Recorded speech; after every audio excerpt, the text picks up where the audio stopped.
everyone, welcome. My name is William and I'm Frida Cooper's proud grandson. I'm volunteering here at Amica because I like to see people enjoy my presentations as much as I do.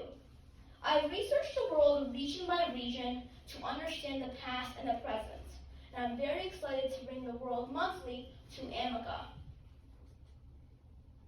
India is on the continent of Asia. We now want to explore this continent and the countries within it. However, there are some facts that we have to consider. Over the last 3 months, I presented a 3-part series on the Middle East, which is in Asia. It was broken down into 1. Iran and the Persian Empire, 2. Israel and the Arab countries, and 3. Turkey and the Ottoman Empire. We talked about Egypt because of the Sinai Peninsula, even though most of it is in Africa. We also talked about Turkey and how it is partly in Europe, but the Ottoman Empire was also in the Middle East. We had to do this in order to properly discuss and understand the regions and the countries. Now, Russia is 75% in Asia and 25% in Europe, and some countries in Europe were part of the Eastern Bloc of the Soviet Union. So therefore, over the coming months, we're going to talk about countries by regions in Afro-Eurasia. It is a term used to describe the combination of 3 continents, Africa, Europe, and Asia. This is a map of it.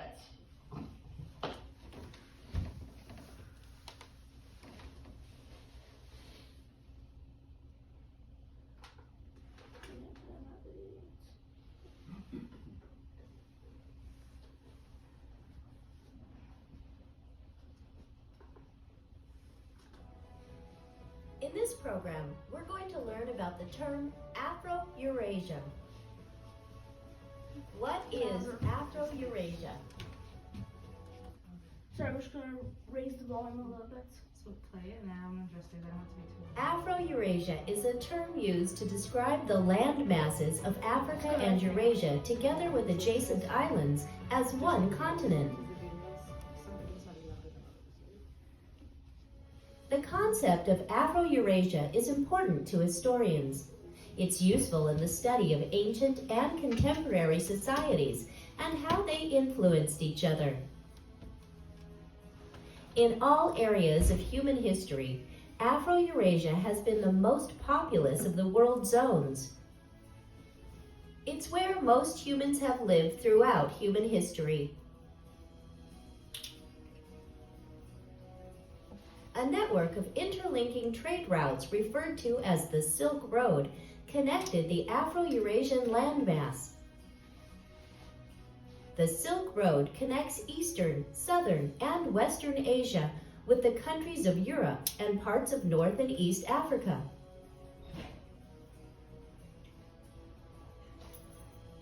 Because of the exceptional interconnectedness, Afro-Eurasia shaped world history in many profound ways.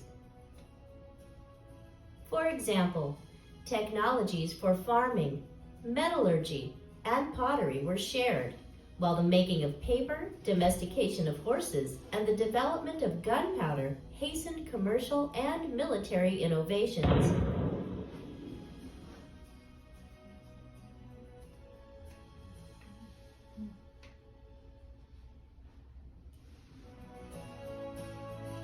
Now that you know more about Afro,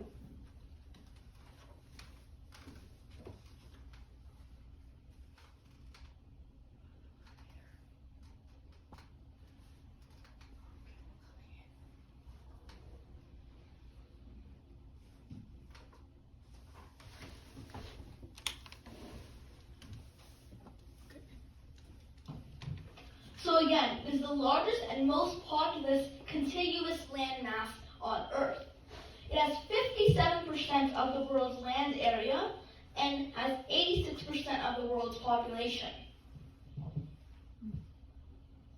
Let's talk about our calendar. We've already talked about the Middle East, which was Iran and the Persian Empire, Israel and the Arab countries, and Turkey and the Ottoman Empire. But now we're visiting India, Pakistan, Bangladesh in our series of South Asia. After that, we'll talk about East Asia, highlighting China, Taiwan, Hong Kong, and Macau, as well as many others. North Asia and Eastern Europe will comprise of Russia and the former Soviet Union, which includes the Asian and the Eastern European countries.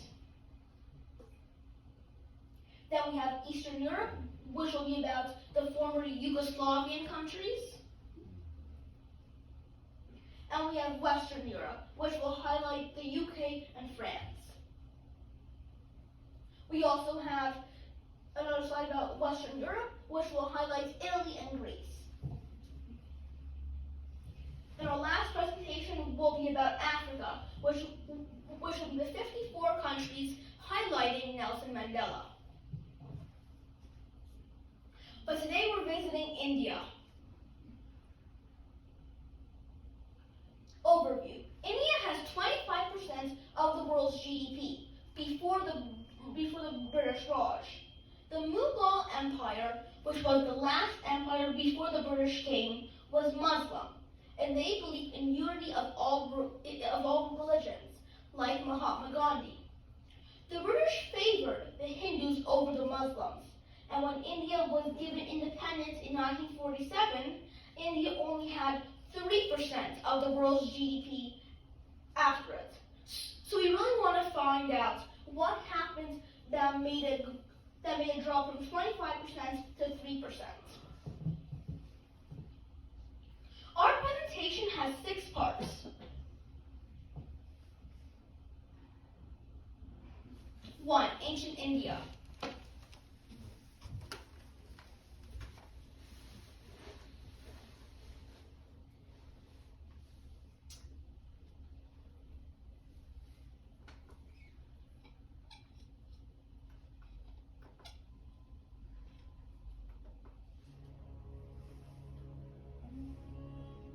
The history of India is filled with incredible stories of thriving civilizations, religions, and cultures.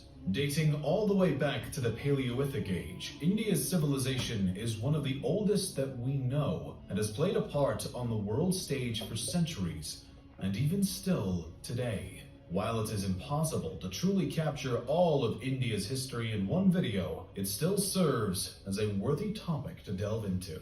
Evidence of cave paintings and stone tools have revealed that the first signs of human activity in India can be traced back to somewhere between 400,000 and 200,000 BC. Details concerning the civilizations inhabiting the region back that long ago do not exist, but we do know that one of the first sophisticated societies to walk the lands of India was the Harappan people, who likely existed throughout the first few thousand years BC. Positioned along the Indus River, the Harappan people had their own writing system, advanced social and economic system, and impressive urban cities and architecture. It is unknown why this civilization collapsed around 1500 BC, but some attribute their demise to the common floods and other natural disasters in the region, or potentially invaders from Western and Central Asia. The next known civilization to leave a mark on Indian history books was the Vedic Aryans. These people were initially migrants who spoke an early form of Sanskrit and were determined to stay true to their own tribal identity. The name they've been given, the Vedic people, comes from 4 sacred texts, or Vedas, that have presented researchers with a glimpse into the civilization's lives and beliefs. These Vedas are often considered to be the oldest Hindu scripts, and the Vedic civilization is believed to have spread their culture across a large portion of India by roughly 1000 BC. With them, the Vedic Aryans brought their philosophical beliefs. These ideas represent a theory that happiness and salvation come from a person's morals and ethics, and one's path should be based upon their place in life, but should always be righteous and good. The Vedic Aryans also shared their societal system as they extended their reach. This system was made up originally of 3 tiers: Brahmin, or priest, Kshatriya, or warrior, and Vaishya, or commoner. The Aryans continued to spread their tribal settlements across India throughout the following centuries as their own civilization grew and flourished in both culture and trade. A series of 16 individual settlements or states spanned across northern India, including the Gandhara, Kosala, Kuru, and the Magadha. The latter particularly flourished under the rule of Chandragupta Maurya during the 4th century BC as it began to expand, and its leader grew his own authority and worked to form the Mauryan Empire, which is believed to be the first Indian imperial power. The Mauryan Empire established its capital in Pataliputra, near modern-day Patna, and constructed extraordinary temples, libraries, palaces, and even a university. The empire's trade success was impressive, and it maintained a remarkable governmental system and strong army. By the time of the 3rd emperor, the grandson of Chandragupta, a stance of non-violence was taken after a bloody struggle against the kingdom of Kalinga due to the emperor's new Buddhist beliefs. Siddhartha Gautama, the Buddha, had been born in 560 BC, and by the reign of Emperor Ashoka, the religious system he had founded was becoming more and more prevalent throughout India. Potentially due to their unwillingness to participate in conflict, though, the Mauryan Empire eventually dissolved in the 2nd century BC after the last line of the Maurya line, Brihadratha, was murdered by his commander-in-chief, who would later found the Shunga dynasty in 185 BC.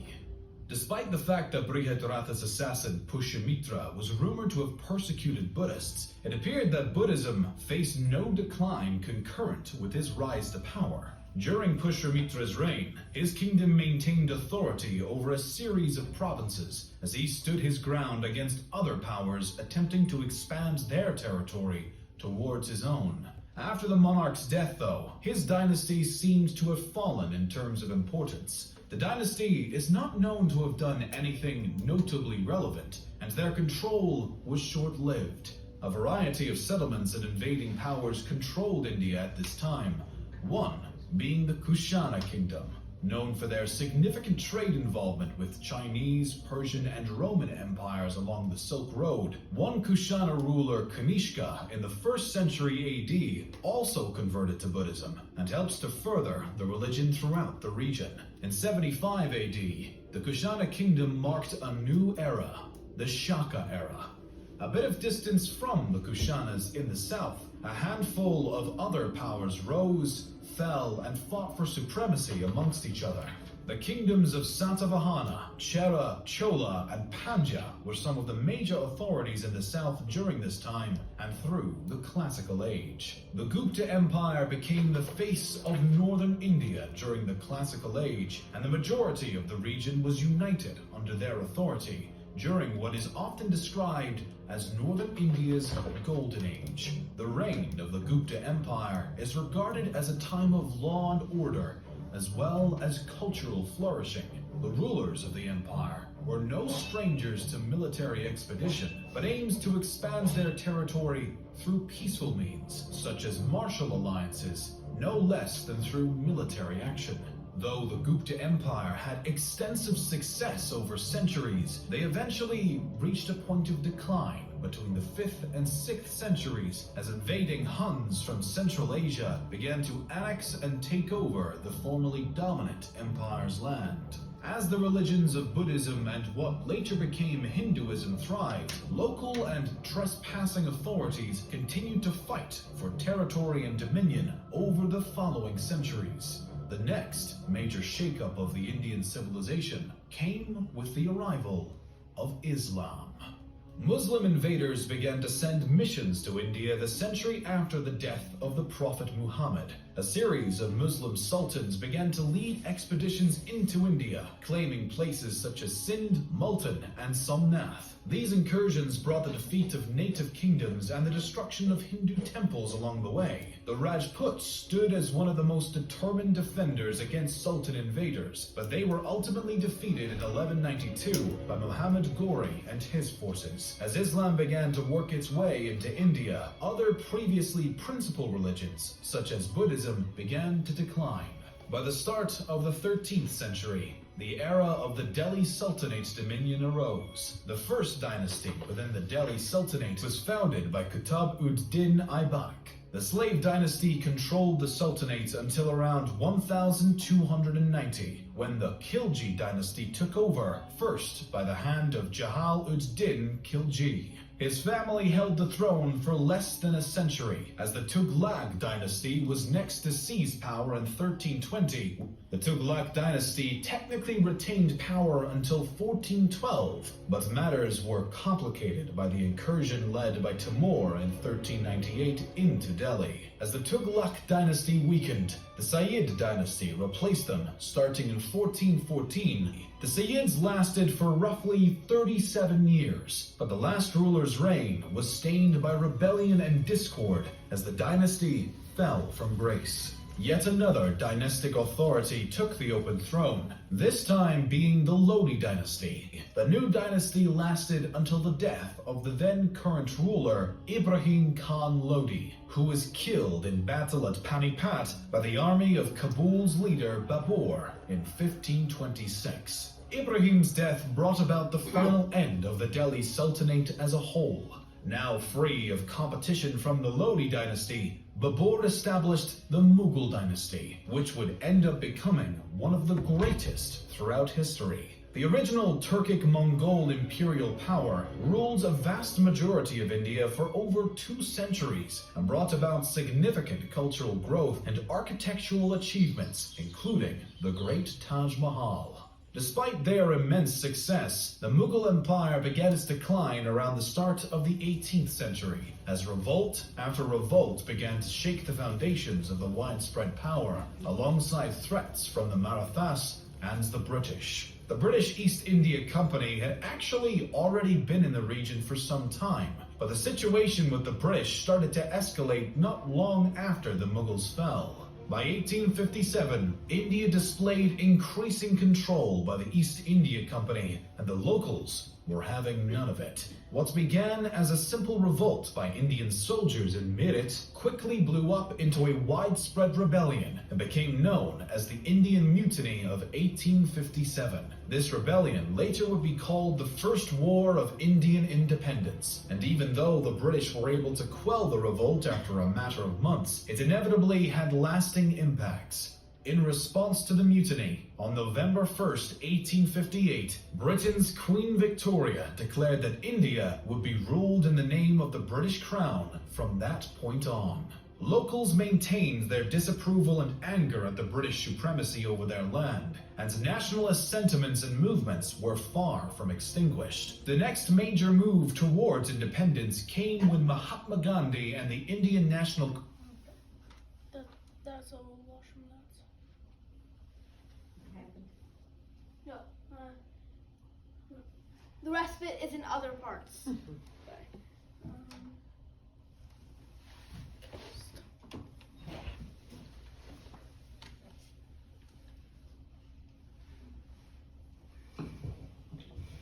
The caste system was a hierarchy of social classes, and even though it began in 1500 BCE, it created bias that still lasts to today.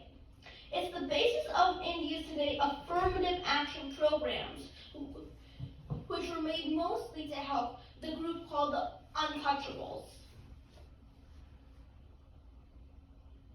Now let's learn a little bit about the amazing monument called the Taj Mahal.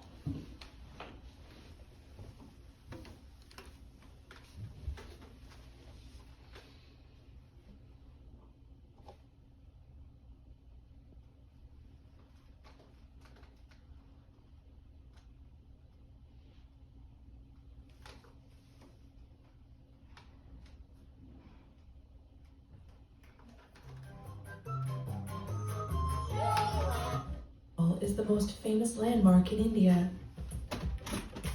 Located near the city of Agra, the Taj Mahal attracts millions of visitors each year who come to see its beauty and remember the romantic story of its origins. The Taj Mahal, its name is Persian for crown of palaces, is an elaborate mausoleum or tomb.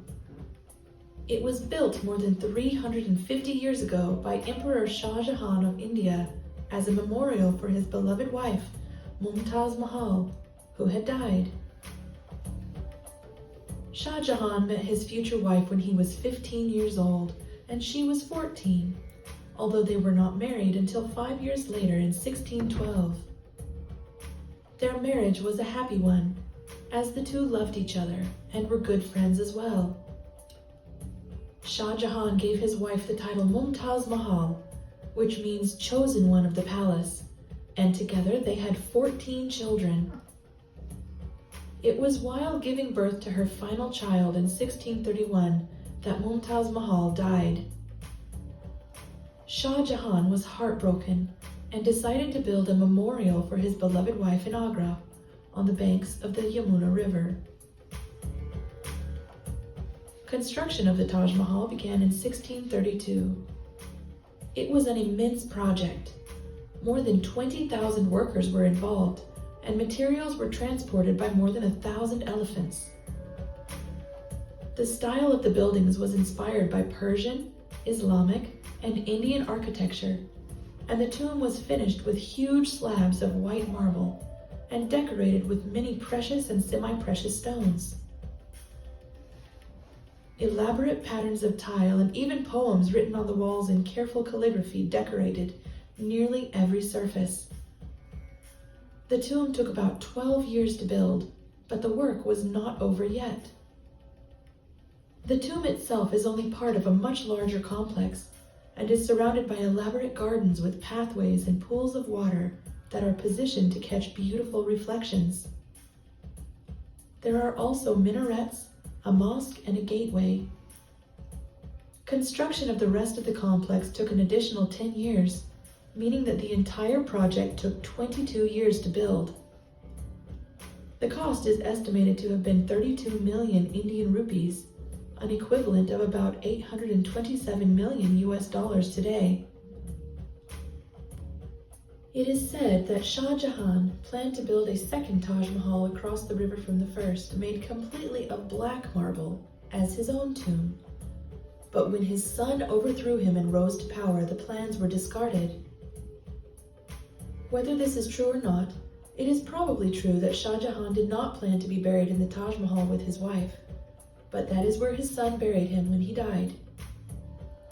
A slightly larger tomb for Shah Jahan was added next to Mumtaz Mahal's, marking the only place in the tomb that the symmetry is broken. Shah Jahan and his queen are not actually buried in the tombs that are on display. Those are empty. Instead, their bodies are buried beneath the Taj Mahal. Through the centuries, the Taj Mahal has survived. It has been described as poetry in stone and a teardrop on the cheek of time, and has been designated a World Heritage Site for being the jewel of Muslim art in India and a universally admired masterpiece. Today it is a symbol of India and one of the most famous landmarks in the world, as well as an enduring symbol of a love that was meant to last forever. I hope you enjoyed learning.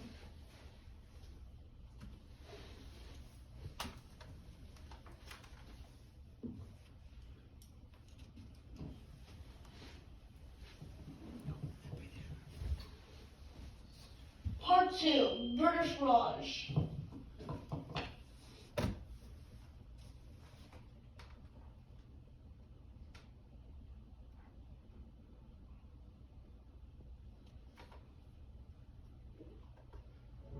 Today in the Daily Dose, British imperialism in India.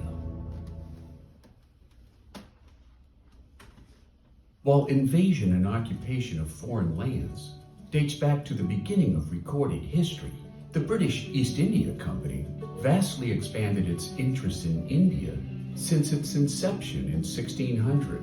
So much so that by 1720, more than 15% of all imports into Britain came from India, including rare goods such as cotton, silks, dyes, saltpeter, and tea. Maintaining order through the employment of Indian soldiers known as sepoys.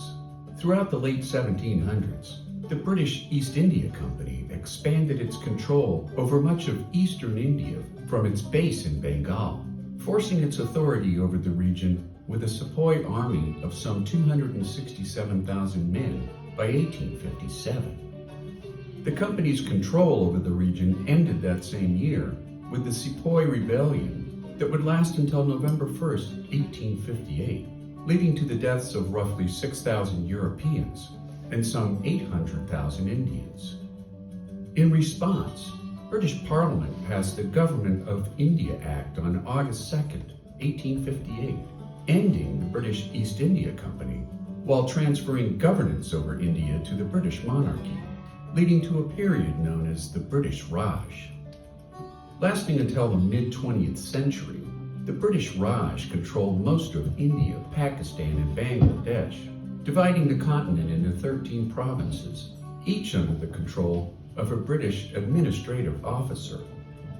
Known as the jewel in the crown, India's importance to Great Britain exploded during the Industrial Revolution, funneling raw materials into British factories while importing food for a growing British population, at the same time turning India into a secondary market for British goods.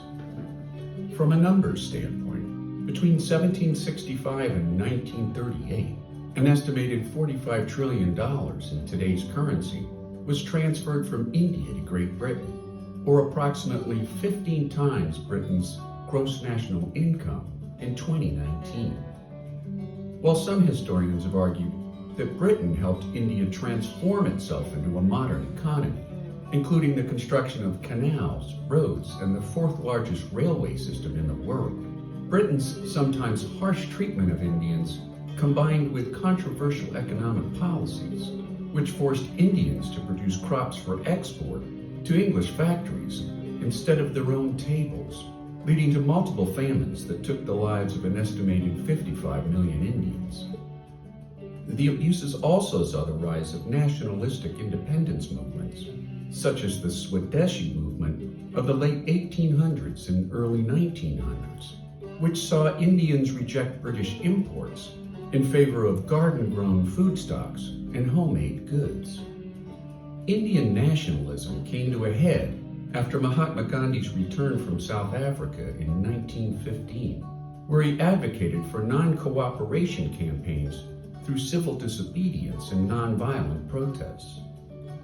After Britain was saddled with massive debt caused by their fight against Nazi aggression, Britain eventually ceded power back to India in 1947, dividing the country into Pakistan for Islamic believers and India for Hindus and Sikhs, ending 89 years of British rule over the Indian subcontinent.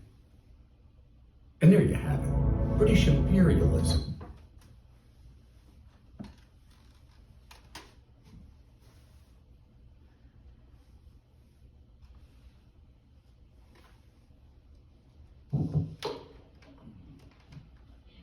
Now let's discuss how Britain destroyed India.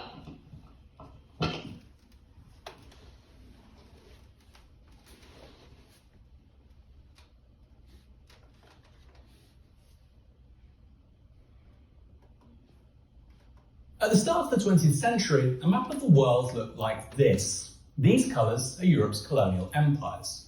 France had possessions across Africa and Indochina, Italy was in East Africa and Libya, and the Dutch were in what is today Indonesia. By far the biggest empire, however, belonged to Britain, and the jewel in its crown was the Indian subcontinent. People talk a lot about Britain's colonial legacy and whether it was really so bad. Given the importance of British India for the empire, it's the best place to start if you want an answer to that.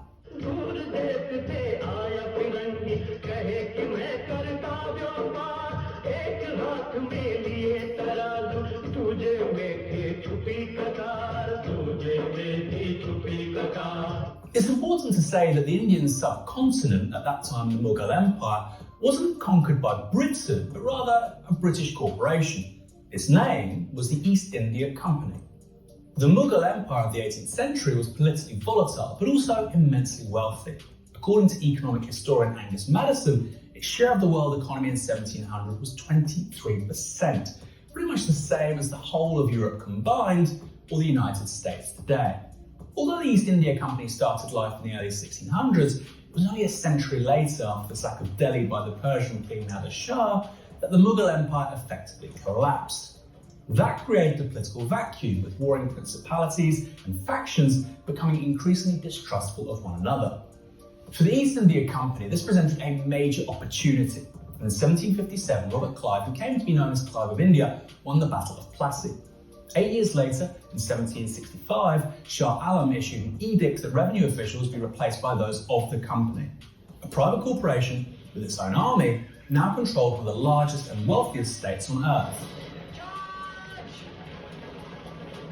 Over the following century, the area they controlled significantly expanded. That was until the Indian Mutiny of 1857, at which point the British government administered the country instead. Things would remain that way until India gained independence in 1947. So on balance, over those 2 centuries, did Britain make any positive contribution to India by making it a part of the British Empire? We look back on that period now as just awful, don't we? I think there were some good bits and there were some less than good bits. You look at the fact that we introduced parliamentary democracy to a lot of countries, the sort of civil service system of government, which all of these countries, or a lot of these countries, are still using today. The British put in a system that actually brought about education, that actually brought about partial emancipation of women, that actually brought about democracy, that made India where it is today. It's time to stop seeing empire as a dirty word. First, let's talk about the economy. When Clive triumphed at the Battle of Plassey, the Mughal Empire comprised around 23% of the world economy. By 1947, as the British withdrew, that figure had fallen to 4%. The reason why was that in the intervening 200 years, the industrialisation of Britain had come to depend on the deindustrialisation of South Asia. Take textile manufacture as one example. In the early 18th century, India enjoyed a 25% share of the global trade in textiles. But by 1834, Lord Bentinck declared that the bones of the cotton weavers were bleaching the plains of India.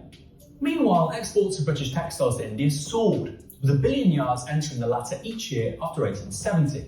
Things were so bad that by 1896, India produced only 8% of the cloth consumed domestically, meaning it had gone from an exporting powerhouse to serving a tiny portion of domestic demand. It wasn't an accident that Britain became the workshop of the world, starting with cotton manufactures, something which would have been impossible without force. Indeed, according to one economist, Britain took around $45 trillion out of India between 1765 and 1938.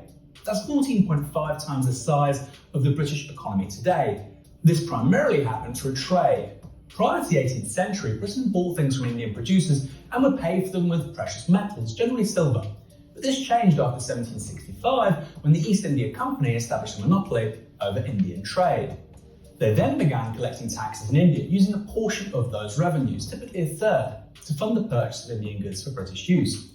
In other words, instead of paying for Indian goods, British traders acquired them for free. लेकिन इन अंग्रेजों पर ज्यादा एतबार मत करना रजा खान। इसके बावजूद किसानों पर जोर डालते हैं कि वो सस्ता बेचें, महंगा खरीदें। Some of these essentially stolen goods were consumed in Britain while the rest were exported elsewhere. This allowed Britain to finance a flow of imports from Europe, including materials like iron, tar, and timber, which were critical for, you guessed it, Britain's Industrial Revolution. But India's exploitation wasn't merely limited to economics and resources. By the late 19th century, 2/3 of the British Empire's standing army was paid for by Indian taxes. And by 1922, around 2/3 of the Indian government's revenues paid for British Indian troops abroad. Indians weren't just paying for their own subjugation, but that of others too. British India also paid in blood, with over 1 million Indian troops serving during the First World War, suffering an estimated 74,000 casualties, a statistic which is generally neglected. Then there was the Second World War, which Britain joined in order to defend the sovereignty of Poland, yet it did so while maintaining an empire. What is more, it was India that contributed the largest number of soldiers to British imperial forces, raising the largest volunteer force in history, around 2.5 million men by 1945. Meanwhile, the country's elected political leadership, the Congress Party, was in prison. 87,000 soldiers from the Indian Empire lost their lives fighting for democracy, and yet the very politicians they elected were in prison. Some British officers were honest about the scale of British India's contribution, with Field Marshal Sir Claude Auchinleck, Commander-in-Chief of the Indian Army, admitting that the British couldn't have come through both World War I and II if they hadn't had the Indian Army. Indeed, in its darkest hour, Britain relied on India to get through, something forgotten today when people say it stood alone.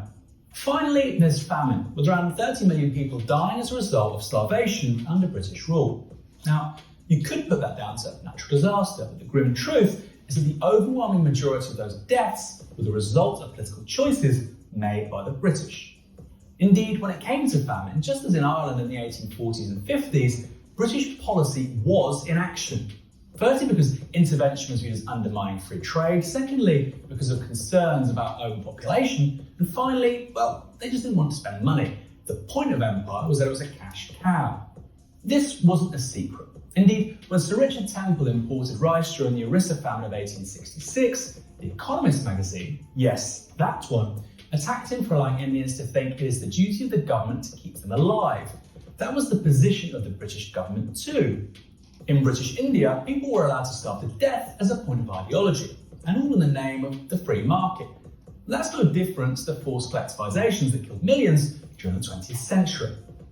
Unsurprisingly then, the last famine on the Indian subcontinent was in 1943, shortly before the British departed.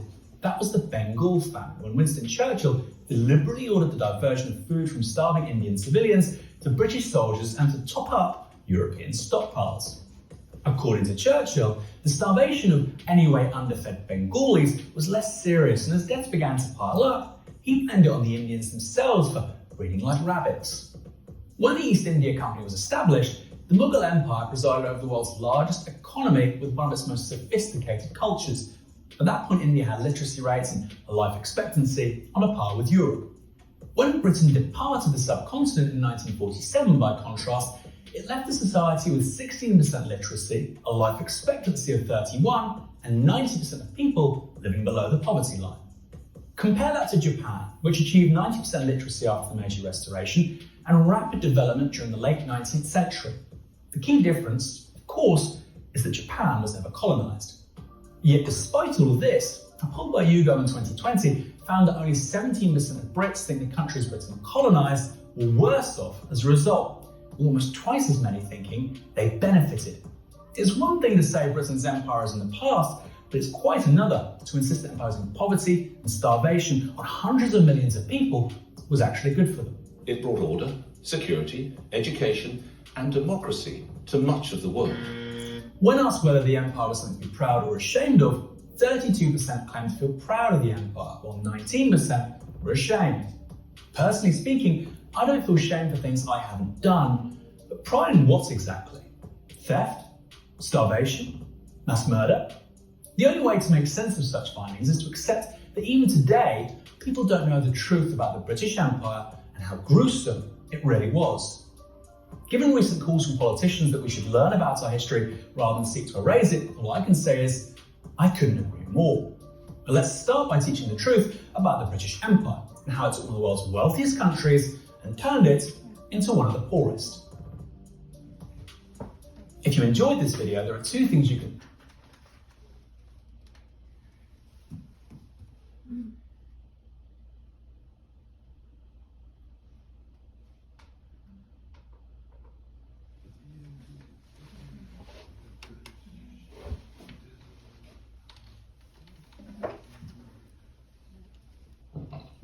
Part 3, Independence and Gandhi. Gandhi promoted an inclusive approach, bringing all religions together into one country, independent from British rule. But when the British did not follow suit with this idea, they partitioned based on religions. So, one country became East and West Pakistan and India, and Hindus were given more.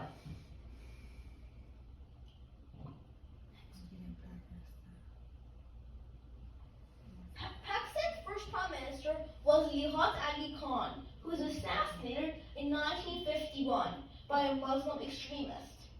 In 1971, East Pakistan became Bangladesh because the people there did not speak Urdu, but they spoke Bengali. The relationship today between Pakistan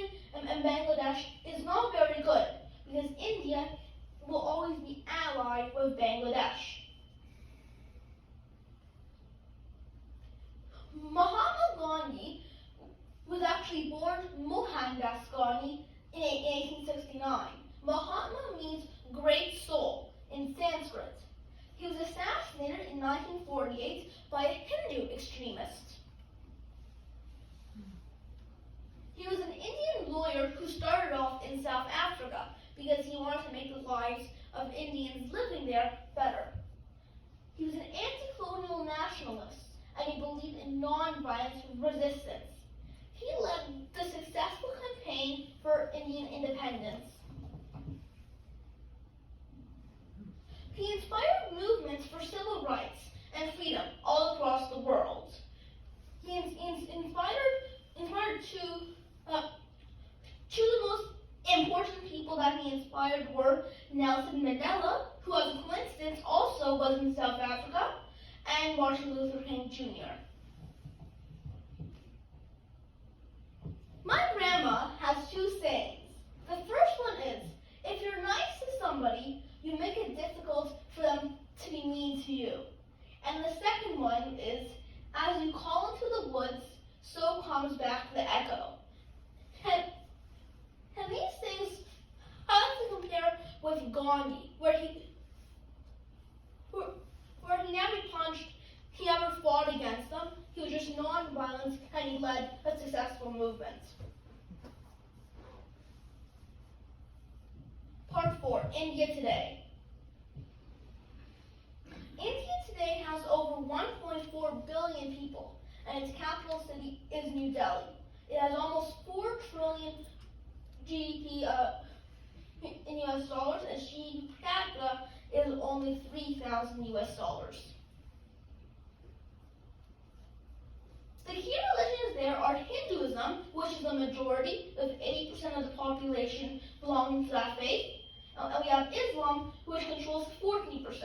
And it also, in India, has the third largest Muslim population in the world.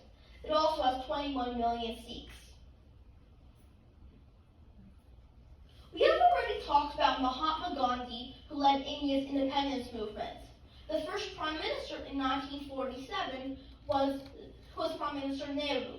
The current prime minister is Narendra Modi, who has a salary of only $28,000, compared to the US president's $400,000. Here are some other Gandhis. When I say Gandhis, they're actually not related to Mahatma Gandhi. They changed their name from Gandhi with a D-Y to Gandhi with a D-H-I. The first one is Indira Gandhi, who was the second prime minister. She was assassinated in 1984, and she was the daughter of the first prime minister, Nehru. Her son was Rajiv Gandhi, who was assassinated in 1991.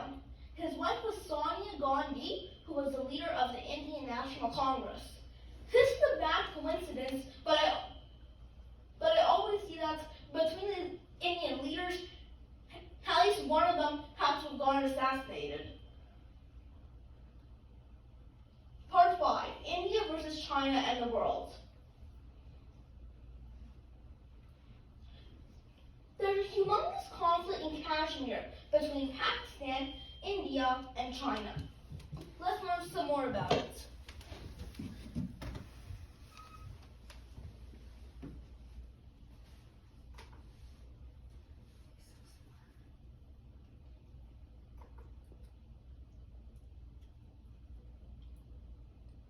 Two months after the India-Pakistan partition, Kashmir remained independent. What is the Kashmir conflict all about?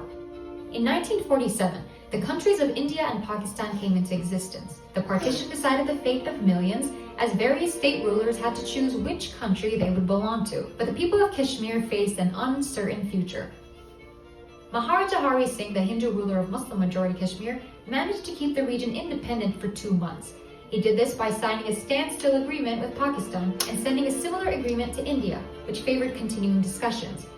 But that changed in October 1947 when the Maharaja confiscated armaments from Muslims who were formerly conscripted into the British Army. The weapons were distributed to local Hindu village defense forces, and this provoked an uprising supported by the Pashtun tribesmen from Pakistan. The tribesmen were acting without Pakistani approval. The Maharaja sought military assistance from India, but India's Governor General contended that it would be dangerous to send troops to a neutral state unless Kashmir first offered to accede to it. To suppress the uprising, the Hindu ruler's army, along with the RSS, the Hindu extremist organization, organized a pogrom against Muslims in Jammu. There's a dispute over the number of Muslims that were massacred and could be anywhere between 20,000 to over 100,000. This massacre was part of a widespread violence in the subcontinent in which reportedly over 20,000 Hindus and Sikhs were also killed. The Hindu ruler signed a temporary arrangement ceding Kashmir to India on October the 26th. Pakistan disputed the Maharaja's accession, claiming that he had no right to sign an agreement with India when a standstill agreement with Pakistan was still in force. On October 27, 1947, Indian troops landed in Kashmir to fight the rebel forces and the Pashtun tribesmen. This led to the First India-Pakistan War. During the war, India's then Prime Minister, Jawaharlal Nehru, promised a referendum. The fate of the state of Jammu and Kashmir is ultimately to be decided by the people. The pledge we have given not only to the people of Kashmir, but also to the world. We will not and cannot back out of it. A little over 2 months later, India referred the dispute to the United Nations. A resolution was passed on August 13, 1948, asking both nations to withdraw their forces. Once that happened, a referendum was to be held, allowing the people of Kashmir to decide their political future. But troops were never withdrawn, and the referendum never happened. On January 1, 1949, a ceasefire was agreed upon, and Kashmir became a disputed territory. The ceasefire line became the de facto border, splitting Kashmir in two. Over the next 70 years, India and Pakistan fought 3 wars over Kashmir, making it the most militarized zone in the world. In Indian-administered Kashmir alone, India maintains around 600,000 troops who have committed human rights violations, like rape, torture, and enforced disappearances, which still continue today. The number of people killed in Kashmir are estimated to be from 50,000 to 100,000. Pakistan also maintained a heavy military presence in the part of Kashmir that it administers. A report by Human Rights Watch describes Pakistan-administered Kashmir as a land of restrictions on political rights and civil liberties. A poll published by think tank Chatham House stated that nearly half of the people living in Indian and Pakistani parts of Kashmir want their disputed state to become an independent country. Will Kashmiris ever get a chance to decide their own fate?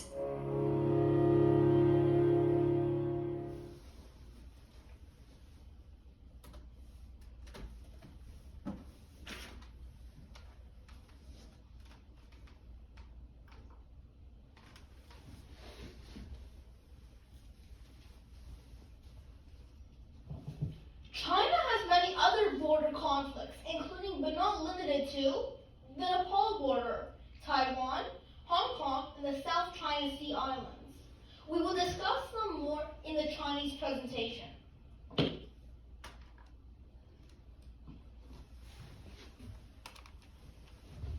Speaking of China, let's talk about India and China's relationship. India is concerned that China has an excellent relationship with Pakistan because India and China are very big rivals. In 2008, China became India's largest trading partner, and they're both in the BRICS economic alliance. But again, they are still arch nemesis. The Pakistani relationship was defined by the partitioning of British India. They're still plagued by hostility and suspicion because they're both nuclear military powers and they're both sending spies into each other's countries. Again, Pakistan's excellent relationship with China affects India's relationship with Pakistan. America and India have an incredible relationship. In 2019, their bilateral trade reached almost $150 billion. But in the 1930s and 40s, the U.S. supported India's independence in defiance of the British Empire. This is a little bit interesting because during this time, the British and the Americans were on the same side of World War II. In 1954, the U.S. made Pakistan a treaty ally because India was cultivating its relationship with the Soviet Union. In 1971, Nixon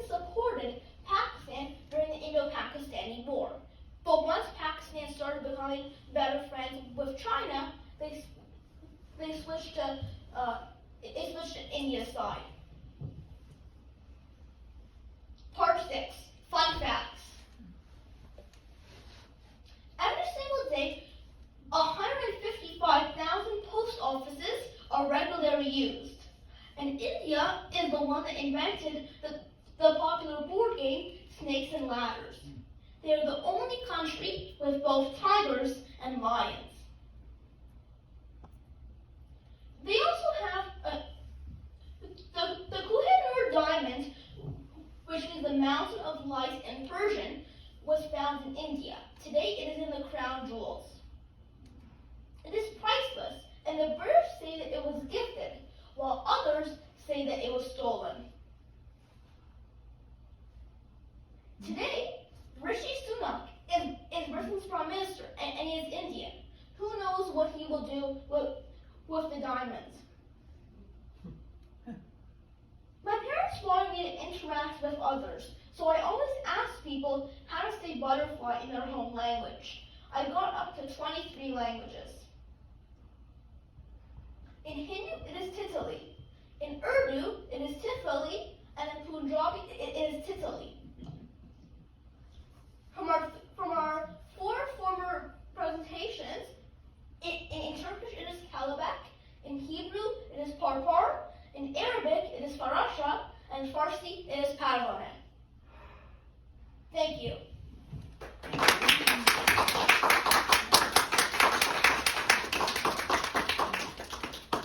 Any questions? Right. Does anyone have a question? What are your thoughts of the Bollywood dancers versus the Persian dancers?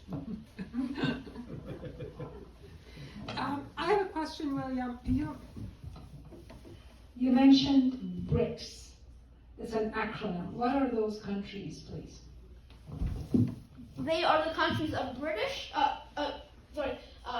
Brazil, Russia, India, China, and South Africa. And the funny thing is that a lot of people say that they will one day go against the NATO countries, which most of them were on the Ally side in World War II.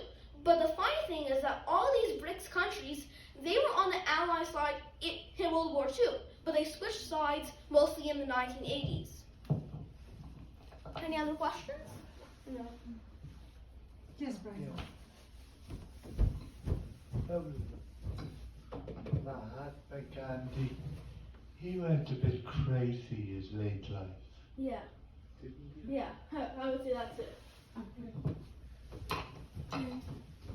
William, it's okay. When you mention BRICS, yeah, how is South Africa and why is it going off to the BRICS chain or BRICS empire, whatever you want to call it? I'm not too sure about the South Africa, but I would say that his probably because they believe that a better relationship with China will be better, which is seen by China's many investments in Africa right now. Very good. Thank you. Any others? No, I think so. William, remember, last presentation, you made reference to China brokering settlement between Saudi Arabia and Iran. Correct, and how they might move them into BRICS as well. Yes. China would like to increase its dominance over the rest of the Western world. Thank you, William. Thank you very much.